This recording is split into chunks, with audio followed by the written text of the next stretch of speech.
Hello family, કેમ છો બધાય? મજામાં છો ને? તો બધાય મજામાં જ હશો, કેમ કે આજે આપણે બનાવવાનું છે લીલી તુવેરના દાણાનું શાક. તો ચાલો અમે તુવેરના દાણાનું શાક બનાવી છીએ અને અમારા વિડીયોમાં તમે બના રહેજો. હવે એમાં નાખી દેવાનું છે જીરું અને નાખવાની છે ડુંગળી. અમે આવી રીતે ડુંગળી નાખી દીધી છે બધી.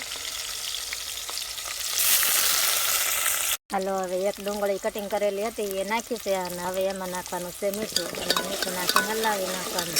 ને હવે એમાં નાખવાના છે લીલા મરચાં.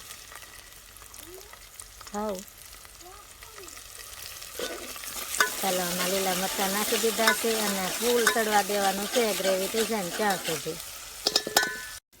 ચાલો હવે જોઈ લઈએ. તો જો આવી રીતે ડુંગળી ચડી ગઈ છે તો હવે નાખી દેવાના છે ટમેટા.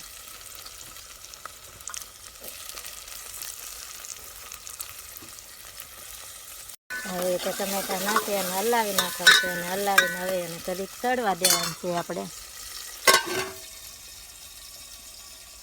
તો ચાલો હવે આપણે જોઈ લેવાનું છે કેવું સડી ગયું છે એમ. પણ તો જો થોડીક વાર લાગી એટલે થોડુંક તો બળી ગયું છે, પણ કાંઈ વાંધો નહીં. જો આવી રીતે એટલે ગ્રેવી બનાવી નાખવાનું છે આપણે અને ગ્રેવી થઈ જાય તૈયાર. આમાં લીધું છે આપણે હવે ધાણા જીરું લીધેલું છે અને હળદર લીધેલી છે અને લાલ મરચું છે. તો ચાલો આપણે એટલું એમાં મિક્સ કરી દેવાનું છે અને આવી રીતે કંઈ હલાવીને મિક્સ કરી નાખવાનું છે. અને હવે એમાં નાખવાના છે તુરના દાણા. તો જો આવી રીતે તુરના દાણા છે એને પણ મિક્સ કરી દીધા છે હવે.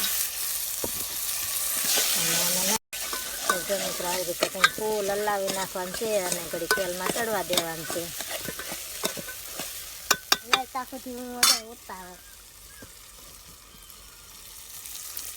અને ચડવા દેવાનું છે એટલે આમ લાટ નહીં.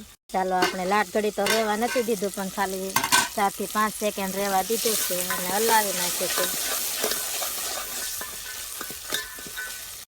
તો ચાલો, આપણે તો આ 5 સેકન્ડ તો નહીં પણ આપણે 10 સેકન્ડ જેટલું તેલમાં ચડવા દીધું છે. તેલમાં ચડવા દઈ અને હવે નાખી દેવાનું છે પાણી.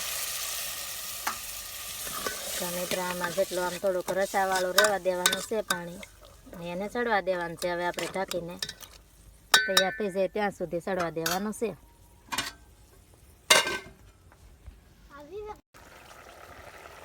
ચાલો મિત્રો, હવે થઈ ગયું છે બહુ અંધારું અને હવે કાંઈ આમાં શાકમાં કેવું બનાવ્યું છે એમ દેખાશે નહીં. તો નાખી દીધી છે કોથમરી અને હવે આપણે તો ખાવું હોય એટલું કોરું બનાવીને ખાવાનું છે. જો આવી રીતે બનાવેલું છે. તો મિત્રો, અમારો વિડીયો ગમ્યો હોય તો લાઈક, શેર અને સબસ્ક્રાઈબ કરતા જાજો.